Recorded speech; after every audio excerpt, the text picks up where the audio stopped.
What's up, guys? It's me, Chris, here to give my UFC 107 predictions going down this Saturday. Pretty good card.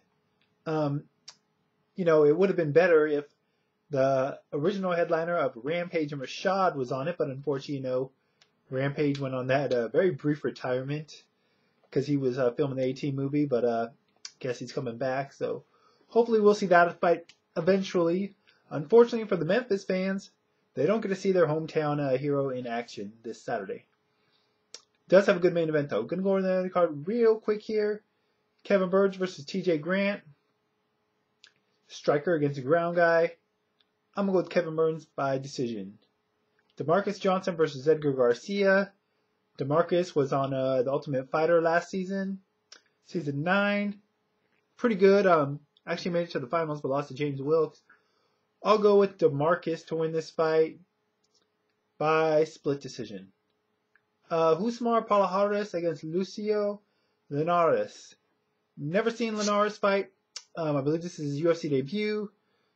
I'm going to go with the guy I do know as opposed to the guy I don't know. Plus, Palhares is a pretty damn good fighter. If he gets this to the ground, even if I don't know anything about Linares, I'm going to go with Palhares by submission. Johnny Hendricks against Ricardo Funch. Once again, don't know anything about Funch. Also believe he's making his UFC debut. Along with Johnny Hendricks, two undefeated fighters. I'll go with Hendricks by decision. Good wrestler.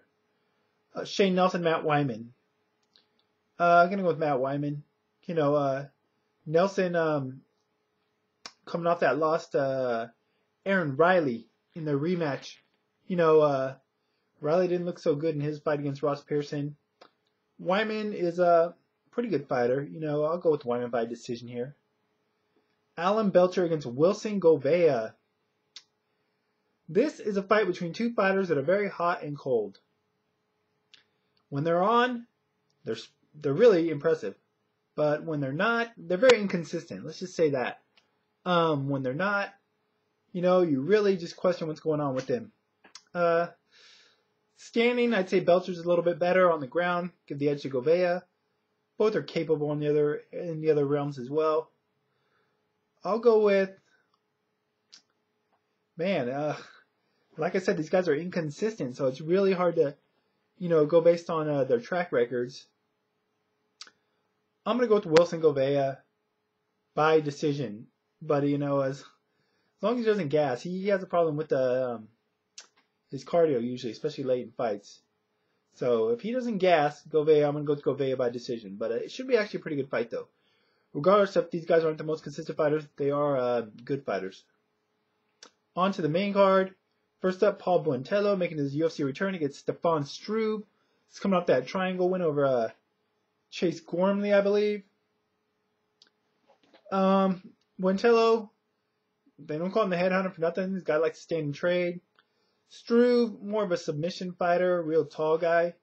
I believe his head is like above the cage when they fight. The guy is called the Skyscraper for a reason. Oh wait, maybe that's Semi Shelton's nickname. My bad. Or maybe it is Struve's nickname. I don't know. It's appropriate for either guy, either way. But I'll go with Buentello. Struve hasn't looked all that good on the feet. Buentello is better there. Buentello doesn't have the best wrestling, but I think he's got a good enough wrestling to keep this fight on the feet. So I'm going to go with Buentello by TKO. Mike Pierce, John Fitch. Two wrestlers. Pierce made his UFC debut in his last fight, beating Brock Larson.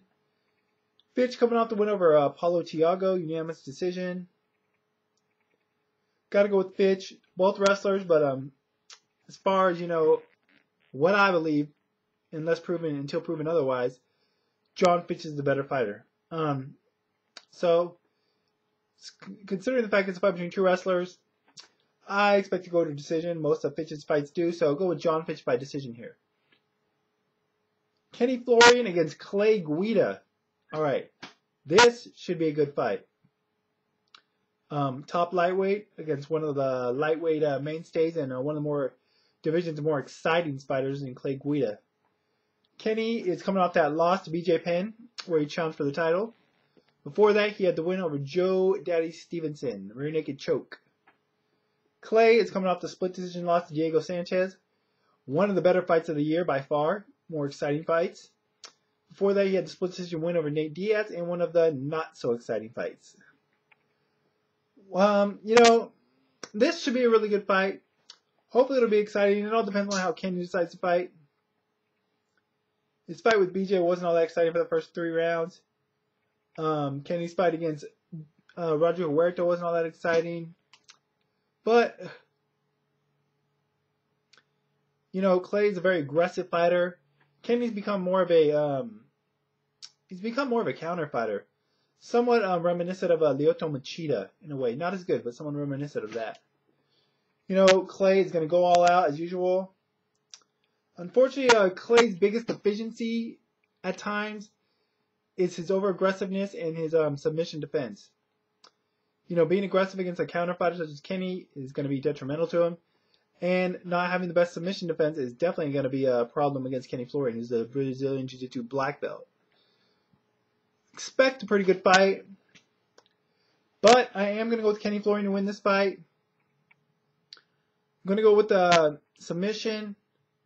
Possibly 3rd round. You know, you never know though. If Clay puts Kenny on his back, it'll be interesting to see who gets the better of it there.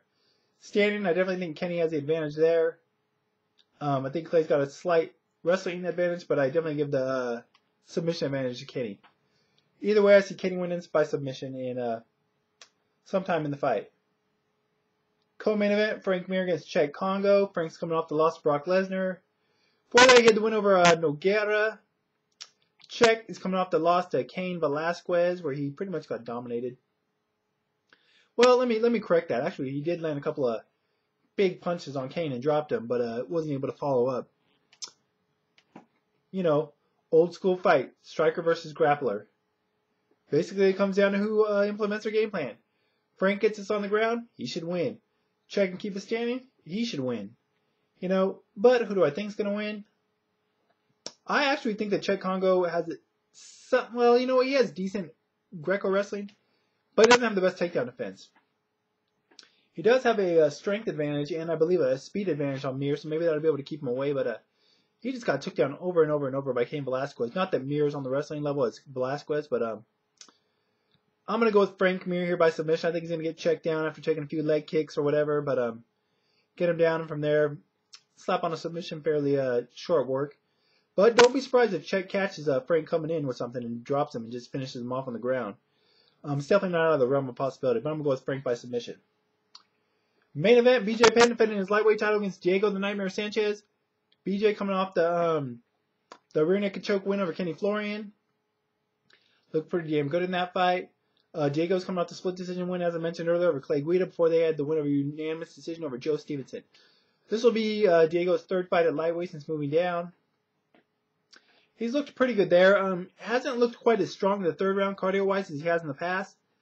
I don't know if it's the weight cut, but from the vlogs I've seen on UFC.com, looks to be well prepared for this fight as far as training goes. Look to be in good spirits. You know, Diego, you know when he comes out, he's going to be like, yes, yes, yes. You know, Diego and his power of positive thinking, you know. But hey, it works for him, you know. I'm not going to knock the guy. I know Diego's a very polarizing figure. People either like him or they hate him. I'm indifferent. You know, I have nothing against Diego Sanchez. The guy prepares hard for a fight, goes in there and always gives the best of himself. And, you know, regardless of his personality, whether you like it or not, you got to respect the effort that he puts into his fights. As for the fight itself, I got to go with BJ Penn, man. They're both Brazilian Jiu-Jitsu black belts, but BJ's better there. They're both, Diego's probably a better wrestler, but BJ Penn, while not being maybe not the best wrestler, has great takedown defense and is pretty good at getting up from his back when taken down. Striking, give the edge to BJ as well. Got the harder hands, more power. Diego's probably a little more better refined with his technique. Maybe not. He's more well-rounded though. He mixes in kicks and you know, a little bit of Muay Thai now with the flying knees. BJ's more of just a pure boxer on the feet. More just sticks to his hands. It'll be interesting to see actually who gets the better on the feet. You know, if Diego does mix in the kicks and whatnot. You know, how that affects BJ at all, if at all. But on the ground, you know, Diego might be able to try to get some takedowns. I don't know how much damage he'll be able to do from top position. BJ Penn has a great guard. Diego's very aggressive on the ground though. He's been able to implement his top game before on fighters like Carl Parisian and Nick Diaz in the past. Although BJ, is probably a little bit better than both those guys on the ground, I would say. Not probably, he is. It's hard to say how this fight's going to go if it goes late. It'll be interesting to see, Diego is known for having good cardio. BJ, not always. But I'm going to go with BJ Penn and win this fight. Maybe by a late stoppage. I don't see either guy getting submitted, but I could see BJ hurting Diego maybe and catching him in a choke or something. Or maybe hurting him with punches. Maybe it'll go to a decision, 5-round war. That'd be good to see. But either way, I see BJ Penn winning this fight, which should be a good fight. Probably back on Sunday to give my thoughts afterwards. But until then, guys, I'm out of here.